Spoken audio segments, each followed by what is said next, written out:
सभी का हमारे YouTube चैनल उदयाचलम संस्थान में। साथियों, हम लोग उत्तर प्रदेश पीजीटी के अंतर्गत पीजीटी संस्कृत में कारक प्रकरण के अंतर्गत 2000 से 2021 तक जितने प्रश्न पूछे गए हैं उन प्रश्नों का यहाँ पे अध्ययन कर रहे हैं। तो अब ये 2010 है। 2010 में कारक प्रकरण से 4 प्रश्न उठाए गए हैं। तो इनमें पहला प्रश्न है परमात्मने नमः। तो यहाँ पूछा जा रहा है कि परमात्मने नमः, यहाँ नमः के योग में जो विभक्ति है वह है, नमः के योग में जो विभक्ति है वह है। तो एक इसके लिए एक सूत्र ही आता है। तो यहाँ पे पहले ये देख लेते हैं, कारक विभक्ति, उपपद विभक्ति, ए तथा बी दोनों, इनमें से कोई नहीं, तो इसमें बी वाला ऑप्शन सही हो जाएगा, उपपद विभक्ति। क्योंकि नमः, स्वस्ति, स्वाहा, स्वधा, अलम, वषड, योगाच, ये जो 6 अव्यय पद हैं, इन पदों के योग में चतुर्थी हुआ करती है। यहाँ पे नमः शब्द अव्यय है, ये भी इंपॉर्टेंट है, नमः शब्द अव्यय है, तो ये अव्यय पद आ रहा है, इसलिए ये उपपद विभक्ति हो गई। अब दूसरा प्रश्न है, तो पहले का बी वाला ऑप्शन सही हो जाएगा। अब दूसरा है काला ध्वन और अत्यंत संयोगी सूत्र द्वारा किस विभक्ति का निर्देश किया गया है। यह काफी रिपीट हो रहा है क्वेश्चन। यहाँ पे कहा जाता है कि अत्यंत संयोग गम्यमान होने पर या सातत्यता गम्यमान होने पर उसमें द्वितीय विभक्ति हुआ करती है। ऐसे काल तथा मार्ग के वाची शब्द, मार्गवाची शब्दों के योग में जहाँ पे अत्यंत संयोग गम्यमान हो, उस संदर्भ में काल तथा मार्गवाची शब्दों के योग में द्वितीय विभक्ति होती है। तो इसमें दूसरे का ए वाला ऑप्शन सही हो जाएगा। तृतीया, चतुर्थी, पंचमी ये सब ऑप्शन गलत है। प्रथमा, ये द्वितीय विभक्ति प्रथम ऑप्शन सही हो जाएगा। अब तीसरा प्रश्न है, ये पूछा जा रहा है, ये बहुत लोकप्रिय प्रश्न है, कारक कितने प्रकार के होते हैं। हम लोग पढ़ते हैं कि प्रथमा, द्वितीय, तृतीय, चतुर्थी, पंचमी, षष्ठी, सप्तमी, उसके पश्चात संबोधन आया करता है। तो संबोधन और प्रथमा को एक ही माना जाता है, क्योंकि वो प्रथमा विभक्ति में ही संबोधन आया करता है। तो उसकी बात यहाँ पे नहीं होगी। अब इस बचे प्रथमा, द्वितीय, तृतीय, चतुर्थी, पंचमी, षष्ठी और सप्तमी। तो षष्ठी को संबंध माना जाता है, वो कारक के अंतर्गत नहीं गिना जाता है। इसलिए कारक जो होते हैं, अब साथ में एक निकाल दीजिए तो स्पष्ट है कि 6 ही बचेंगे। तो यहाँ पे बी वाला ऑप्शन सही हो जाएगा। कारक 6 प्रकार के होते हैं, संबंध को कारक नहीं माना जाता है। तो तीसरे का बी वाला ऑप्शन सही हो जाएगा। अब चौथा प्रश्न है, अपादान कारक में विभक्ति होती है। अपादान हम लोग कारक प्रकरण के अंतर्गत पढ़े होंगे कई बार कि अपादान जहाँ पे विश्लेष या अलगाव होता है उसको अपादान कहते हैं। तो ऐसे अर्थों में सदैव पंचमी विभक्ति आया करती है, अपादाने पंचमी सूत्र से। तो इसमें चौथे का बी ऑप्शन सही हो जाएगा। ये 2010 है। 2011 में पीजीटी संस्कृत में कारक प्रकरण से 15 प्रश्न उठाए गए हैं। सबसे ज्यादा प्रश्न इसी वर्ष पूछे गए हैं पीजीटी संस्कृत में। तो इनमें पहला प्रश्न है, कटे आस्ते उदाहरण में आधार है। तो हम लोगों ने पढ़ा है कि सप्तम अधिकरण, इस सूत्र से सप्तम अधिकरण या अधिकरण सप्तमी, इस सूत्र से आधार 3 प्रकार के होते हैं, अपश्लेषिक, वैषयिक और अभिव्यापक। तो यहाँ पे कटे आस्ते कहा जा रहा है, कर्ता का कट से साक्षात संबंध है और स्पर्श, यहाँ पे कर्ता का कट से स्पर्श मात्र का संयोग है, संबंध है, और उसके पश्चात कर्ता का आधार जो बनेगा वो सीधे सीधे कट बनेगा, कट अर्थात चटाई। तो इसलिए इसमें अपश्लेषिक आधार हो जाएगा। तो पहले का ए वाला ऑप्शन सही हो जाएगा, अपश्लेषिक। कटे आस्ते उदाहरण में आधार है अपश्लेषिक। अब दूसरा प्रश्न है, स्पृह धातु के योग में जिसकी स्पृहा होती है, यहाँ पे जिसकी स्पृहा होती है, जो चीज चाही जाती है, जिसकी इच्छा होती है, उसके योग में, स्पृह धातु के योग में स्पृह रिष्पितः, इस सूत्र से स्पृह धातु के योग में स्पृहा, स्पृहा अर्थात ये स्पृह धातु यहाँ पे आया करती है के योग में वहां विभक्ति होती है। तो यहाँ पे तृतीय, पंचमी, द्वितीय, चतुर्थी, बाकी सब ऑप्शन गलत हैं। डी वाला ऑप्शन सही हो जाएगा, इसमें चतुर्थी विभक्ति हो जाएगी। जिस व्यक्ति, वस्तु या पदार्थ की इच्छा की जाती है, जिस भी चीज की वह इच्छित पदार्थ है, उसकी द्वितीय, यहाँ पे पहले यह स्पृह धातु से पर इसकी संज्ञा होती है, फिर संप्रदाय संज्ञा हो जाती है, फिर उसमें चतुर्थी विभक्ति, चतुर्थी संप्रदाय से चतुर्थी विभक्ति हो जाती है। अब यहाँ पे तीसरा प्रश्न है, जटाभि तापसः। जटाभि तापसः में तृतीया विभक्ति हो रही, यहाँ पे सूत्र पूछा जा रहा है। जटाभि तापसः में तृतीया विभक्ति हुई, येनांग विकार है, ये किसी विकृत अंग के संदर्भ में आया करता है तो ये नहीं होगा। अपवर्गीय तृतीया इसमें भी नहीं होगा। जहाँ कोई किसी क्रिया या फिर किसी निश्चित समय में किसी चीज की फल की प्राप्ति होती तब वहां पे अपवर्गीय तृतीया हुआ करती है। कर्तृकरणीय तृतीया ये भी नहीं होगा। इत्थम भूत लक्षण ये हो जाएगा। किसी विशेष चिन्ह या धर्म के जो ज्ञापक होते हैं, जो उसको द्योतित करते हैं, उस चिन्ह को, उस धर्म को, उनमें तृतीया विभक्ति होती है इस सूत्र से, इत्थम भूत लक्षण इस सूत्र से।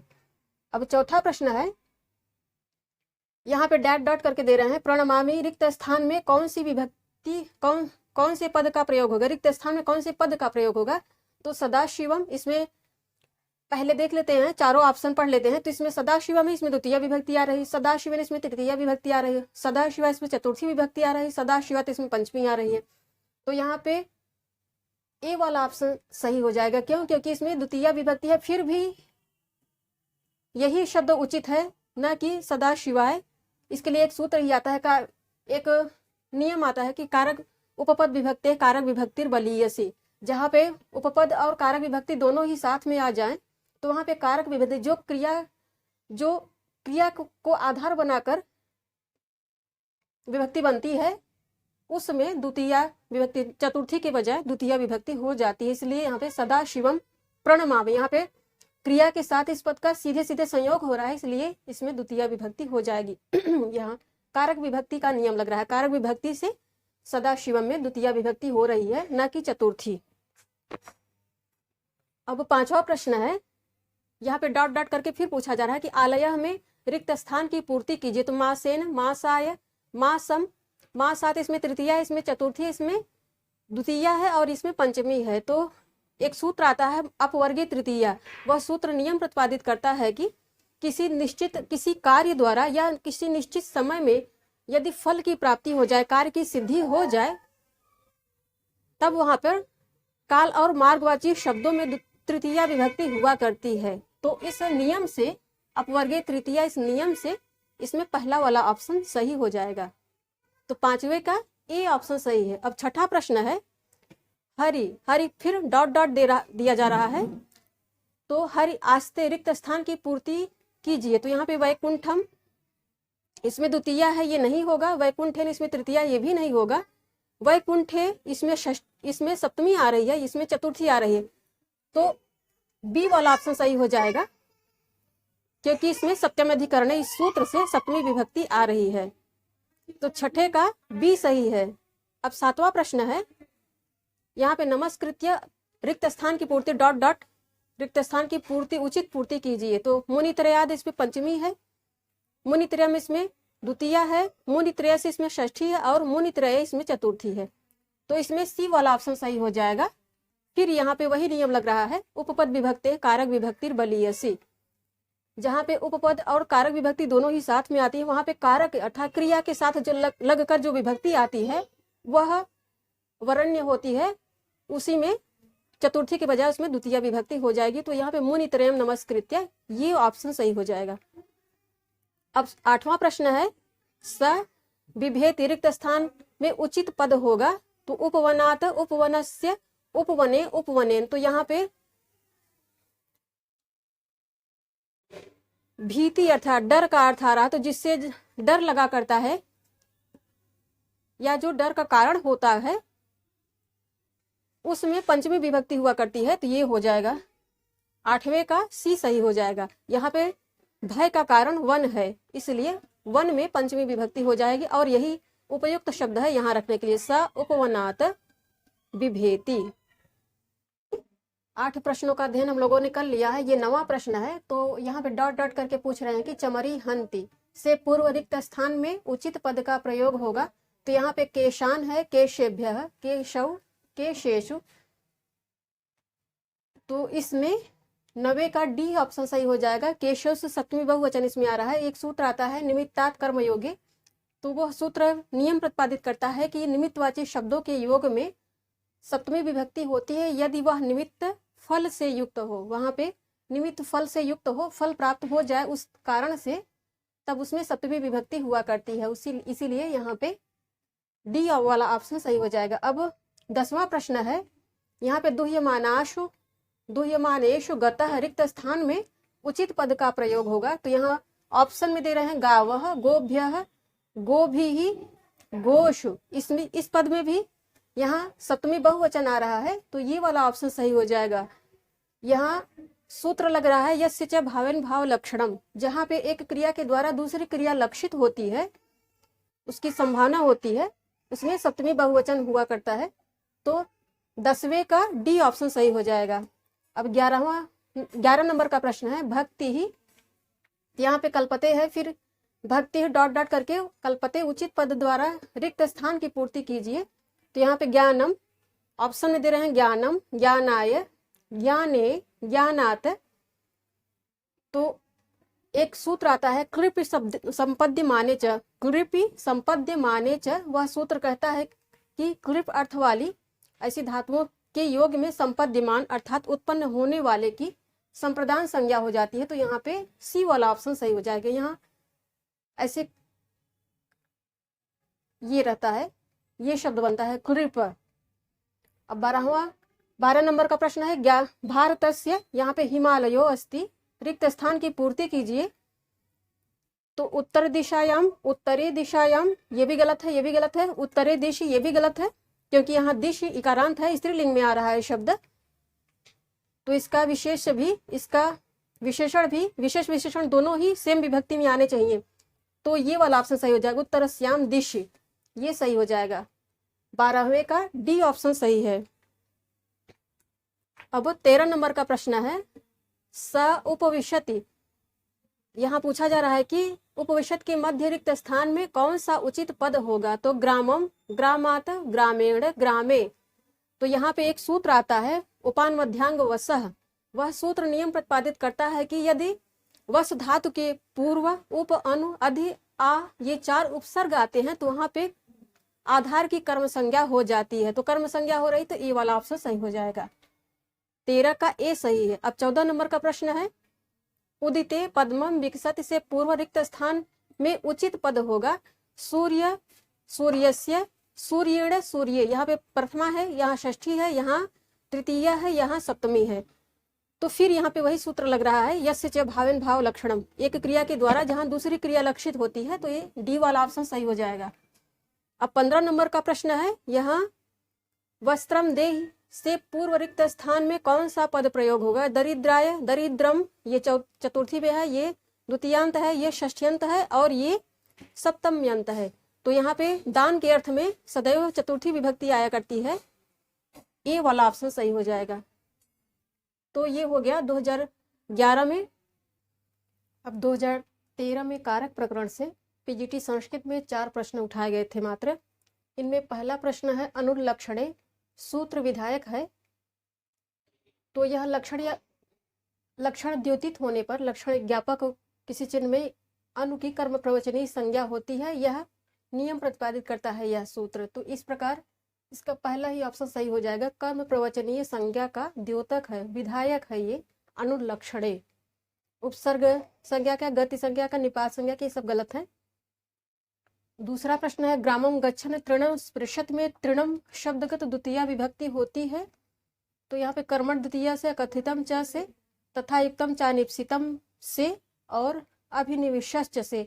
जो ऑप्शन दे रहे हैं इसमें सी वाला ऑप्शन सही है, तथा युक्तम चानिप्सितम। यह सूत्र नियम प्रतिपादित करता है कि यदि कर्ता का जो इप्सितम पदार्थ होता है, इप्सिततम पदार्थ होता है, वह क्रिया से युक्त होता है, तो उसकी कर्म संज्ञा तो होती है। जो इसी प्रकार जो अनिप्सित या अनिक्षित पदार्थ भी होता है, यदि वह क्रिया से युक्त है तो उसकी कर्म संज्ञा हो जाएगी, चाहे कर्ता को वह इप्सित हो या न हो। यदि वह क्रिया से युक्त हो रहा है तो उसकी कर्म संज्ञा अपने आप हो जाएगी, या क्रिया से एकदम सटा हुआ है तब भी उसकी कर्म संज्ञा हो जाएगी। इसीलिए ग्रामं गच्छन तृणं स्पृशते, यहाँ पे कर्ता का मुख्य ध्येय है गांव को पहुंचना, न कि तृण को छूना।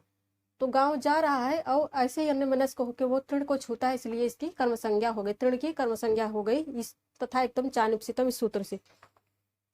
कारक प्रकरण पढ़ेंगे हम लोग तो विस्तार से इन सब नियमों पर व्याख्या विस्तार से पढ़ेंगे, चर्चा भी करेंगे। अब यहाँ पे तीसरा प्रश्न है, अपादान कारक में विभक्ति होती है तो अपादान यहाँ पे चतुर्थी, पंचमी, तृतीया, सप्तमी, सीधे सीधे बी वाला ऑप्शन सही हो जाएगा। पंचमी, अपादान पंचमी से अपादान कारक में पंचमी विभक्ति होती है। अब चौथा प्रश्न है, क्रोशन अनुवाकोधीत में तृतीया विभक्ति का प्रयोग किया गया है संयुक्त प्रधाने सूत्र से, इत्थम्भूत लक्षणे सूत्र से। संयुक्त प्रधान ये गलत है, इत्थम्भूत लक्षण ये भी गलत है, प्रकृत्यादिभ्य उपसंख्यानम इस सूत्र से ये भी गलत है। डी वाला ऑप्शन सही हो जाएगा। अपवर्ग तृतीया सूत्र नियम प्रतिपादित करता है कि अपवर्ग कहते हैं क्रिया की समाप्ति पर फल की प्राप्ति जो होती है उसी को अपवर्ग कहते हैं। तो यह नियम प्रतिपादित करता है कि अपवर्ग द्योतित होने पर अर्थात कार्य की समाप्ति पर जहां फल प्राप्त हो जाए ऐसे अपवर्ग द्योतित होने पर और वह अत्यंत संयोग वहां पे हो, अत्यंत संयोग या सातत्य हो, निरंतरता वहां पे हो उस कार्य में, तो वहां पे कार्य उस समय और मार्गवाची शब्दों में तृतीया विभक्ति हो जाती है। यही नियम वहां पे काला धन और अत्यंत संयोगी सूत्र भी प्रतिपादित करता है, किंतु वहां पर अपवर्ग की प्राप्ति नहीं होती, इसलिए उसमें द्वितीया हो जाती है। यहाँ पे अपवर्ग कार्य की समाप्ति के पश्चात क्रिया के करने के पश्चात होने के पश्चात वहां यहाँ फल की प्राप्ति हो जाती है, इसलिए तृतीया विभक्ति हो जाती है। इसे कोश भर में एक अनुवाक को पढ़ डाला का अर्थ है कि ऐसे ही नहीं अन्यमनस्क होकर पढ़ डाला, बल्कि वह याद भी हो गया, कंठस्थ भी हो गया, इसीलिए इसमें तृतीया विभक्ति हो रही है। तो ये हो गया 2013 का। अब 2016 में पीजीटी संस्कृत में कारक प्रकरण से मात्र एक प्रश्न पूछा गया है, वह है ग्रामं गच्छन् तृणं स्पृशति। यहाँ तृणम में किस सूत्र से द्वितीय विभक्ति हो रही है? तो ये प्रश्न रिपीट हो रहा है, इसके पहले पूछा जा चुका है। तो कर्तृप्सितमम कर्म ये गलत है, कर्मण द्वितीया ये भी नहीं होगा, अकथितम च ये भी नहीं होगा, डी वाला ऑप्शन सही हो जाएगा। तथा एकदम चानिप्सितम इस सूत्र से ग्रामं गच्छन् तृणं स्पृशति कर्ता द्वारा न चाहा जाने वाला पदार्थ भी यदि क्रिया से युक्त होता है तो उसकी कर्म संज्ञा हो जाती है। अब 2021 में कारक प्रकरण से 5 प्रश्न उठाए गए हैं। पहला है इत्थम्भूत लक्षणे इति सूत्रण विभक्ति विधीयते। तो यहाँ पर द्वितीया पंचमी, तृतीया सप्तमी।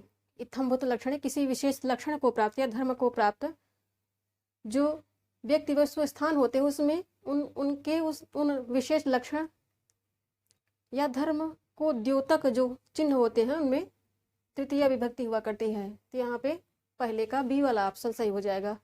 अब दूसरा प्रश्न, अंतरांतरण युक्ते इति सूत्रण विभक्ति विधीयते। यहाँ पे द्वितीया आ रही है, ऑप्शन में दे रहे हैं द्वितीया, तृतीया, पंचमी, सप्तमी। तो इसमें अंतरांतरण युक्ते पंचमी विभक्ति हो जाएगी अंतरण के योग में।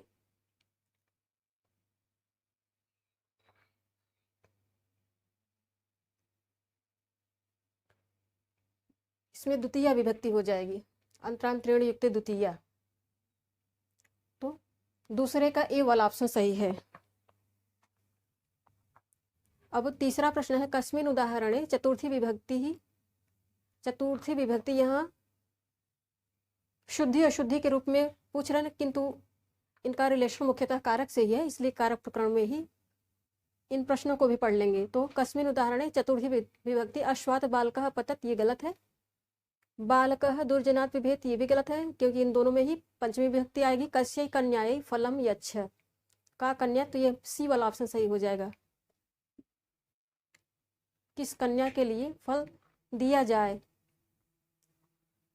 या दिया गया, ऐसा भी कह सकते हैं। अब तो तीसरे का सी वाला ऑप्शन सही हो जाएगा। चौथा है शुद्धम वाक्यम अभिज्ञायताम, शुद्ध वाक्य को पहचानिए। यहाँ ग्रामस्य परितो मृगा विचरन्ति गलत है, ग्रामस्य परितः मृगः विचरन्ति गलत है, ग्रामे परितः मृगा विचरन्ति ये भी गलत है। डी वाला ऑप्शन सही हो जाएगा। ग्रामम परितः अभिता परितः समया निक्षाहा प्रतियोगी की द्वितीया। तो इन सब के योग में द्वितीया विभक्ति होती है जो अव्यय है ये सब। चौथे का डी वाला ऑप्शन सही है, ग्रामम परितो मृगा विचरन्ति। अब पांचवा प्रश्न है, अत्र शुद्ध वाक्यम अस्ति स पितुः सह भ्रम्येते ये गलत है। दुर्जनात् शिष्यात् को अर्थ है ये भी गलत है। सह जनकेन सह भ्रमति, यहाँ सह के योग में तृतीया विभक्ति हो जाएगी, इसलिए सी वाला ऑप्शन सही है। तो ये हम लोगों ने कारक प्रकरण से, पीजीटी संस्कृत में कारक प्रकरण से सन 2000 से लेकर 2021 तक के सन 2000 से 2021 इतने वर्षों में जितनी परीक्षाएं हुई थी और कारक संबंधी जितने प्रश्न आ रहे थे सबका अध्ययन कर लिया। धन्यवाद साथियों आप सभी का।